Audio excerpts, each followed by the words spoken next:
Okay, this video is for Throw RA 560. I have successfully walked onto a D1 college program, but it's gonna be really freaking hard. Like, the chances of you walking onto this team after not having played for 5 years and call this a decent university team, I believe the chances that you'll make this team are less than 25%, right? It's very low chances, but that being said, we can start to stack the odds in your favor.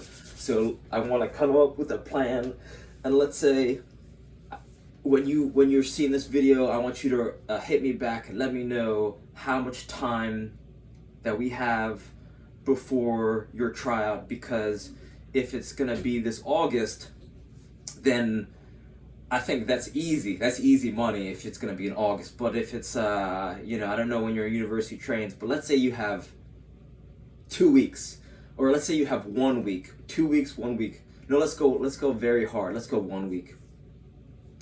I'm going to lay out a step-by-step, the effortless guide to making a tryout if you only had 1 week to train. The first thing you want to do is check out Dr. Vranich, Vranich, How to Breathe. I love this TED Talk because in the shortest amount of time, she teaches you how to breathe properly as well as the benefits. So kind of selling you with science and data and personal anecdotes of how she herself took a journey from not knowing how to breathe to learning how to breathe, and then the ensuing benefits.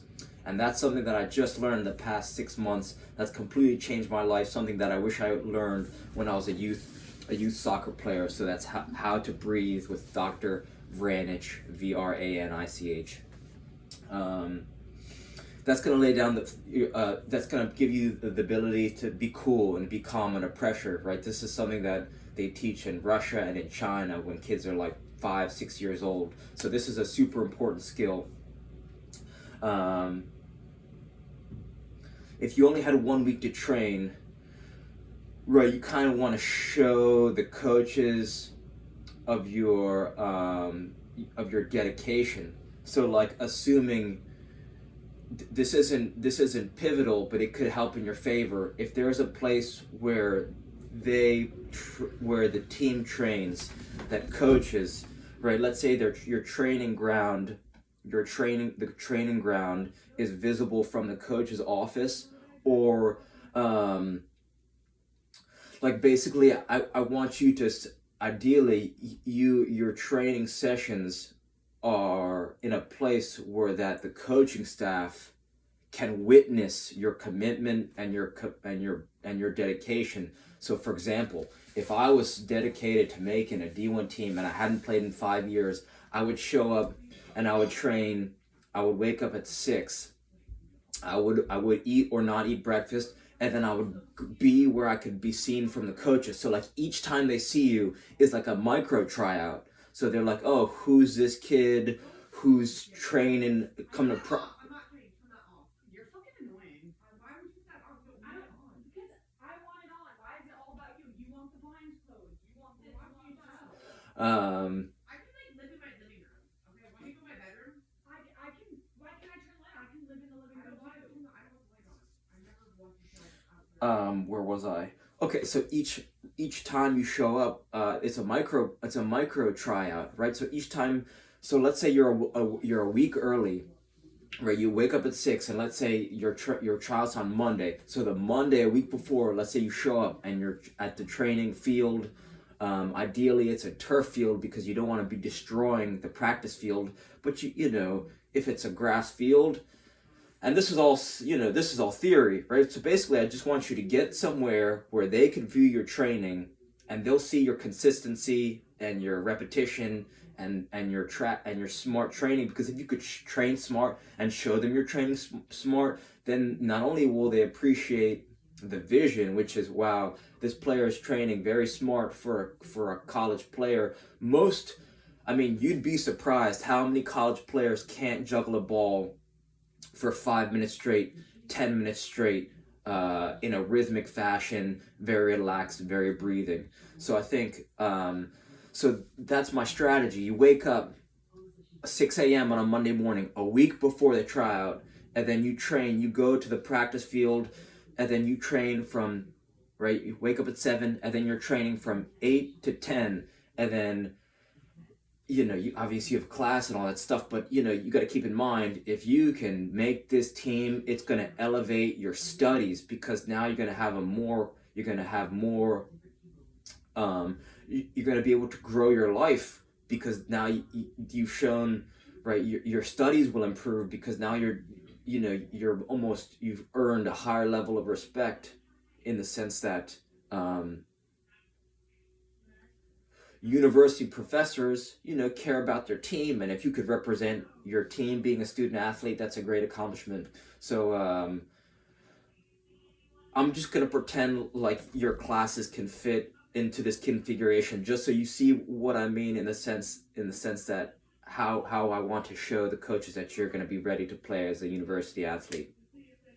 So you're almost going to follow the Kobe Bryant training schedule. So he wakes up very early, gets training in, comes home, does his work, has a class, and then he's back to the field. So you basically want to show the whole coaching staff that you're capable of, and you're committed to triples. So like 8 to 10, and then 1 to 3, and then 4 to 6, right? Show them consistently your preparation and your commitment, and not necessarily hard work, but smart work. Effortless training, effortless. So now let's get into some tools. So that's your training schedule, and one that you can replicate. Start with, if you have no training schedule, then you got to start with 5 minutes. 5 minutes a day, because if you try and say, okay, I'm gonna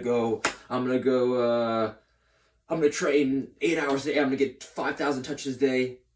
You don't want to start in that way. You want to go slowly build up your volume, so that it's easy it doesn't seem like a daunting task. You want to go 5 minutes a day, and if you have no current training routine, or and you're not getting touched on the ball, that's why I'm saying this is going to be a commitment. So you got to decide how committed you are, and you're either all in or you're out, because if you're going to half-ass this, then it's not worth your time. It really isn't.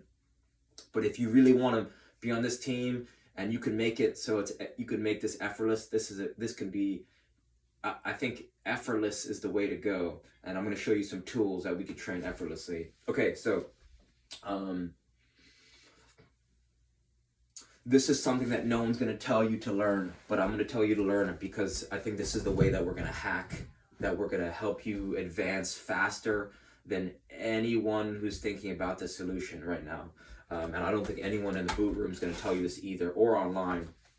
I want you to learn the alternating underhand sneak. This is a rope flow pattern. This is a rope flow pattern with a length of rope, right? This is a soft rope, and it's a bit longer, than I'm tall, right? You want your rope to be longer than you are tall. I think you said you're 6'3", so you want your rope to be 6.5 feet, so 6 feet 6 inches, or even 7 feet is okay. And then you tie some knots at the end, and then you're gonna do this pattern, right? I'll include a link. I'll include a tutorial link, actually 2 different tutorials. I'll include mine, I'll include someone else's. But what this is gonna do, it's gonna improve your timing and your rhythm, your coordination. Your body connected from fingertips to finger toes. What does that mean? That means that using this rope to help improve your timing, your rhythm, is going to make you a better juggler. It's going to make you a better shooter. It's going to make you a better passer. It's going to allow you to see the field better. It's going to improve your vision. It's going to improve your balance. It's going to improve your running. This is the most profound training tool, the most effortless soccer training tool that no one's using. No one's using this to train for soccer these days, and I'm telling you, I promise you, learn the alternating underhand sneak. You won't regret it. Even if you don't make the team, it's gonna fucking launch you into this into a trajectory of development and movement, and it's just going to change your life, I promise you. The Alternating Underhand Sneak by David Weck, W-E-C-K. The next thing you want to check out is, if you haven't played in 5 years, right, you got to take care of your body. All soccer players are humans first, soccer players second. So if you search 7 Postures by Kador Zayani, he puts his body in he's got a lot of videos on YouTube. He's got a book out on Amazon, but just check out the free resources on YouTube. Find his 7 postures. You know, you can kind of sniff them out from all his videos. Just start, whatever you find, just try to emulate them, copy them. I noticed when I started doing his 7 postures, I thought I was an athlete before, but after 7 postures, you just don't feel the same. You feel completely, you have a deeper awareness of your toes and your feet, and that's where a lot of power comes from, your toes. So he helps you unlock your athletic potential by opening up your feet and your toes, mobility, stability, and balance. It's going to help you injury-proof yourself throughout tryouts, and I'm assuming that you're going to make the team, right? So this is going to help. This is something that you could do every single day that's going to help you grow as a player and a person to prevent injuries. That's Kador, K-A-D-O-U-R, Zayani, right? Zayani, 7 Postures. That's what you want to check out on YouTube. Okay, so and then warm-up. If you don't have a good warm-up, this is a warm-up that's going to catch everyone's eye, and it's going to make them think that you're like a kung fu master, or that you really know how to move. Search Locomotion warm-up by Ido Portal, Portal. And this is going to help you warm up rapidly. It's going to show people that you know how to take care of your body, and then you're basically just displaying your high level soccer awareness, which is take care of the body, warm the body up, right? Coaches like players who take their warm up seriously. Okay, so that's some effortless stuff on the body. Now let's get into training, right? So warm yourself up with that locomotion, with the alternating underhand sneak. Let's get into training. So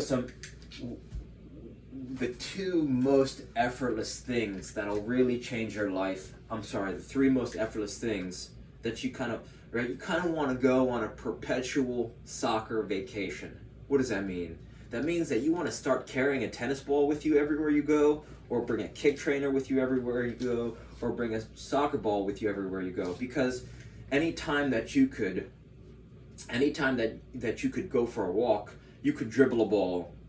Or anytime that you could go for a walk, you could use this kick trainer, right? I brought this ball on a rope with me to Paris, France, and in Paris, France, I got over 4,000 touches, right? 4,000 touches easily, possibly 5,000 touches, just from a few hours of walking around exploring, right? So think about all the time you could be walking through campus, going for walks. You know, if you got a dog, going for a walk, or just after you eat, before you eat, going for a walk. You could be getting thousands and thousands of touches with this ball on a rope, watching Premier League games, watching TV, breaks from work, right? This is a tool, an invaluable tool that you want to invest in immediately as soon as you are done watching this video, or pause this video and order this right now if you're committed to being on the team, because it's because you can get effortless touches effortlessly, or just make one yourself. This is a size 1 or a size 2 ball, and you could duct tape it to a length of rope, a little shorter than from your ankle bone to your hip bone, right? And this is going to train timing. This is going to train rhythm. This is going to train both your feet. This is going to train proper shooting technique, and it's about getting those mistakes out, so that when the ball comes to you when you're practicing, with the team, that you're going to put the ball exactly where you want, and you're going to be looking smooth as butter, right? You want to be smooth, saucy. You want to be aware of, you just want to be connecting passes and having fun out there, instead of like worrying about, you know, do I look like shit? Are my coaches, like, what do my coaches think of me? What do my players think about? You just want to be moving in and out of space, giving good communication, and just having fun, right? If you could do that and not worry about, like, not give a shit whether or not you're going to make the team, then that's going to allow you to just play fearlessly, and it's going to help you make the team, right? Because you don't give a shit if you make the team, because you know that you're going to be a great player because you're just moving around and having fun. And if you can add joy, add some creativity, add some energy. If you bring good energy to the trout and you're not worried about, okay, am I going to make the team, or am I going to worry about making it look bad, or you make a mistake so then your head's down for the rest of the trout, that's not the way to go. You just want to go out there and have fun. And the way to go out there and have fun is make sure that your touch is sharp. And the way to make sure your touch is sharp is, this is one of the tools, the effortless tool, SKLZ Kick Trainer, $24. You can't beat that, right? You can't beat that, $24. Juggling. The second most important thing is juggling, because juggling will train passing, juggling will train shooting, juggling will train even rhythmic juggling improves dribbling, right? But all those things trained independently don't really transfer to the others. So that's why juggling is the most important thing. You want to have a heavy ball. This is a heavy ball. I don't know how much cash you got, but if you're serious about this, right? You're serious about playing on this team, I'd invest in a 2.2 pound heavy ball. That's from Amazon, $30. And then you want to have a light ball. Arnold Schwarzenegger, he would hit a set of chest, and then immediately after he'd hit a set of back. And what that does is it allows you to, as your chest's getting worked, your back is resting. And then as your back's getting worked with the rows, now your chest is resting. So he'd go back and forth between those. And then what it did is create this world-class physique.